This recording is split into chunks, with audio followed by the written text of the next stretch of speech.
नमस्कार दोस्तों, स्वागत है आपका Vinay Patrika job alert channel पर। तो आज हम लोग बात करने वाले हैं एसएससी जनरल ड्यूटी कांस्टेबल की भर्ती के बारे में। दोस्तों 24 नवंबर 2023 को एसएससी ने 26,146 बम्पर भर्ती निकाली है, जिससे कई लोगों के दिमाग में ये क्वेश्चन आने लगता है कि हम इस भर्ती के लिए फॉर्म अप्लाई कर सकते हैं कि नहीं, लास्ट डेट क्या है, एज लिमिट क्या है, कितनी वैकेंसीज हैं, योग्यता क्या क्या होनी चाहिए, सिलेक्शन प्रोसेस क्या है और फॉर्म अप्लाई कैसे करेंगे।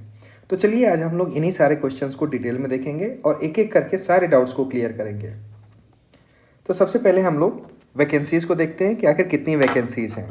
तो जो नंबर ऑफ़ वैकेंसीज़ है दोस्तों, वो टोटल 26,146 वैकेंसीज़ हैं और इसमें मेल के लिए अलग और फीमेल के लिए अलग नंबर ऑफ़ वैकेंसीज़ हैं। तो मेल के लिए 23,347 वैकेंसीज़ हैं और फीमेल के लिए 2,799 यानी लगभग 2,800 वैकेंसीज फीमेल के लिए हैं और टोटल वैकेंसी 26,146 है। ठीक है, अब हम एक नज़र इंपॉर्टेंट डेट्स पे डालते हैं।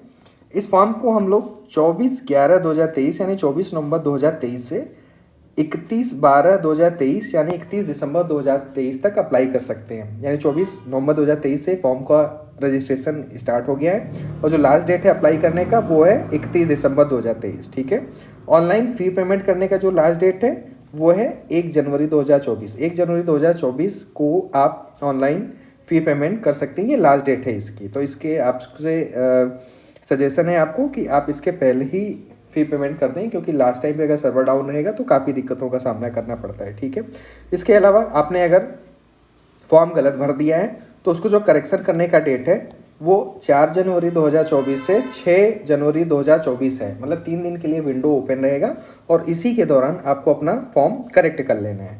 अब हम देखते हैं कि इसके जो एग्ज़ाम होगा वो कंप्यूटर बेस्ड एग्जामिनेशन होगा, यानी आपको कंप्यूटर बेस्ड एग्जामिनेशन में बैठना पड़ेगा और ये जो क्वेश्चन इसमें पूछे जाएंगे वो multiple choice type of question पूछे जाएंगे और जो एग्ज़ाम होगा उसका जो डेट होगा वो फरवरी मार्च 2024 होगा। अभी जो क्लियर डेट नहीं आई है, लेकिन वो फरवरी मार्च 2024 में ही किसी दिन वो डेट आएगी और जब डेट आ जाएगी तो हम आपको वीडियो के माध्यम से आपके पास इन्फॉर्मेशन पहुंचा देंगे। ठीक है, अब एक नज़र हम एज लिमिट पे देखते हैं। तो एज लिमिट जो है, एज कैलकुलेशन का जो डेट है वो 1 जनवरी 2024 है। 1 जनवरी 2024 को ही एज कैलकुलेट करी जाएगी और 18 से 23 साल का कोई भी बंदा जो है वो इस फॉर्म को अप्लाई कर सकता है। कोई भी बंदा जिसका डेट ऑफ बर्थ 2 जनवरी 2001 के पहले का ना हो और 1 जनवरी 2006 के बाद का ना हो तो वो 18 से 23 साल के बीच में ही आएगा और वो इस फॉर्म को अप्लाई कर पाएगा। ठीक है, अब हम देखते हैं कुछ कैटेगरीज ऐसी हैं जिनको एज का रिलैक्सेशन मिलता है। आप सभी लोग जानते हैं SC ST कैंडिडेट है तो उसको 5 साल का एज रिलैक्सेशन मिलता है, OBC कैंडिडेट है तो उसको 3 साल का एज रिलैक्सेशन मिलता है, एक्स सर्विसमैन है तो उसको भी 3 साल का एज रिलैक्सेशन मिल जाता है। अदर कैटेगरीज भी हैं जिनको एज रिलैक्सेशन मिलता है, आप इस टेबल में देख सकते हैं। अब एक नज़र हम एजुकेशनल क्वालिफिकेशन पर डालते हैं। कोई भी बंदा जो कि 10th क्लास पास कर गया है या फिर मैट्रिकुलेशन पास है तो वो इस फॉर्म को अप्लाई कर सकता है और पास होने की जो डेट है वो 1 जनवरी 2024 है, यानी कि 1 जनवरी 2024 के पहले ही अगर वो 10th क्लास पास कर गया है तो वो इस फॉर्म को ईजिली अप्लाई कर पाएगा। एक नज़र हम अप्लीकेशन फ़ीस पे डालते हैं। इसकी जो अप्लीकेशन फ़ीस है वो नॉमिनल है, 100 रुपीज़ रखा गया है जो सारे कैंडिडेट को देना है, लेकिन कुछ कैटेगरीज ऐसी हैं जिन पे रिलैक्सेशन दिया गया है। अगर कोई बंदा SC कैंडिडेट है या फिर SC ST कैंडिडेट है या फिर वो फीमेल कैंडिडेट है या फिर एक्स सर्विसमैन कैंडिडेट है तो उनको कोई भी फीस नहीं देनी है, वो फ्री ऑफ कॉस्ट इस फॉर्म को अप्लाई कर पाएंगे। अब हम एक नज़र डालते हैं जो इसका सिलेक्शन प्रोसेस क्या है। सिलेक्शन प्रोसेस में दोस्तों 4 स्टेप्स होंगे। पहला जो स्टेप होगा वो कंप्यूटर बेस्ड एग्जामिनेशन का होगा, दूसरा जो स्टेप होगा वो फिजिकल स्टैंडर्ड टेस्ट का होगा, तीसरा जो होगा वो फिजिकल एफिशिएंसी टेस्ट का होगा और इन तीनों स्टेप को कोई भी बंदा अगर क्वालिफाई कर लेता है तो उसको डिटेल्ड मेडिकल एग्जामिनेशन के लिए बुलाया जाएगा और डिटेल मेडिकल एग्जामिनेशन के दौरान ही उसके कुछ डॉक्यूमेंट भी वेरीफाई करे जाएंगे जो कि हम आगे वीडियोज़ में देखेंगे। तो पहले हम देखते हैं कंप्यूटर बेस्ड एग्जामिनेशन है वो कैसा होने वाला है। तो जो ये कंप्यूटर बेस्ड एग्जामिनेशन है उसमें 4 सब्जेक्ट रहेंगे और पहला सब्जेक्ट है वो जनरल इंटेलिजेंस एंड रीजनिंग होगा, दूसरा सब्जेक्ट जो है general knowledge and general awareness होगा, तीसरा सब्जेक्ट जो है वो एलिमेंट्री मैथमेटिक्स होगा, चौथा सब्जेक्ट जो है वो इंग्लिश या हिंदी में से कोई एक पूछा जाएगा। अब हम देखते हैं इसमें इस कंप्यूटर बेस्ड एग्जामिनेशन में टोटल 80 क्वेश्चंस होंगे और हर एक क्वेश्चन 2 मार्क्स का होगा, यानी टोटल 160 मार्क्स इसमें रहेगा। और जो टाइम ड्यूरेशन है वो 60 मिनट है, यानी कि 1 घंटे के अंदर ही आपको ये टोटल 80 क्वेश्चन हैं वो सॉल्व कर लेने हैं।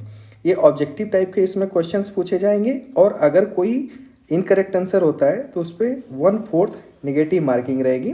तो आपको ध्यान से सारे क्वेश्चन करने हैं। जो नेगेटिव मार्किंग है 1/4 यानी 0.25 मार्क्स का है। अब हम फिजिकल स्टैंडर्ड टेस्ट देखते हैं कि क्या क्या ऐसी चीज़ें हैं जो कि फिजिकल स्टैंडर्ड टेस्ट में मेज़र करी जाती हैं। तो फिजिकल स्टैंडर्ड टेस्ट में हाइट मेज़र करी जाती है। मेल जो है उसके मिनिमम हाइट जो है 170 सेंटीमीटर होना चाहिए। फीमेल है अगर तो उसके मिनिमम हाइट जो है 157 सेंटीमीटर होना चाहिए इस फॉर्म को अप्लाई करने के लिए। अब हम देखते हैं कुछ कैटेगरीज ऐसी हैं जिन पे ये हाइट का रिलैक्सेशन दिया गया है, जैसे कि अगर वो एसटी कैंडिडेट है या नॉर्थ ईस्ट स्टेट का या कुछ अदर कैटेगरीज भी हैं। अगर कोई बंदा जम्मू कश्मीर का है या फिर हिमाचल प्रदेश का है या लद्दाख रीजन का है या फिर आसाम का है, तो इन लोगों को भी हाइट में रिलैक्सेशन दिया गया है जो इस टेबल में दिया गया है। आप इजिली इसको पॉज करके देख सकते हैं। अब हम एक नज़र चेस्ट मेजरमेंट पे डालते हैं। चेस्ट मेजरमेंट जो दोस्तों होता है वो केवल मेल कैंडिडेट का होता है, फीमेल कैंडिडेट पे अप्लाई नहीं होता है। तो अगर कोई बंदा सीना फुलाए हुए नहीं है तो उसका जो चेस्ट का मेजरमेंट है वो कम से कम 80 सेंटीमीटर होना चाहिए, और सीना फुलाने के बाद कम से कम 5 सेंटीमीटर का एक्सपेंशन होना चाहिए। तो सीना फुलाने के बाद, अगर सीना फुलाने के पहले 80 सेंटीमीटर है तो सीना फुलाने के बाद कम से कम 85 सेंटीमीटर उसका मेजरमेंट होना ही चाहिए। कुछ कैटेगरीज हैं जिन पे कि ये चेस्ट एक्सपेंशन का थोड़ा सा रिलैक्सेशन दिया गया है। जैसे कोई एसटी कैंडिडेट का है तो उसको 76 सेंटीमीटर ही उसका अनएक्सपेंडेड चेस्ट होना चाहिए, और 5 सेंटीमीटर तो उसको सीना फुलाना ही है। आसाम का है, हिमाचल प्रदेश का है, जम्मू एंड कश्मीर या लद्दाख रीजन का है तो उसको भी थोड़ा सा कम मेजरमेंट दिया जाता है।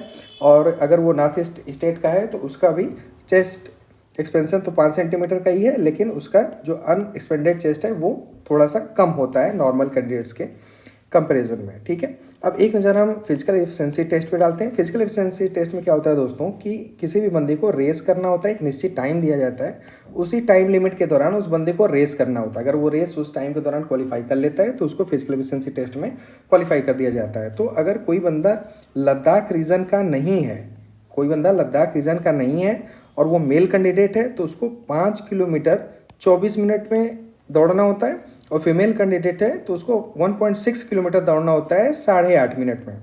अगर वो लद्दाख रीजन का है तो उसको 1.6 किलोमीटर दौड़ना है 7 मिनट्स में, और फीमेल कैंडिडेट है तो उसको 800 मीटर दौड़ना पड़ेगा 5 मिनट में। ठीक है, तो मेल फीमेल के लिए अलग क्राइटेरिया दे रखा है, और लद्दाख और नॉन लद्दाख रीजन वालों के लिए ये दे रखा है। ठीक है, अब हम मेडिकल एग्जामिनेशन पे एक नज़र डालते हैं।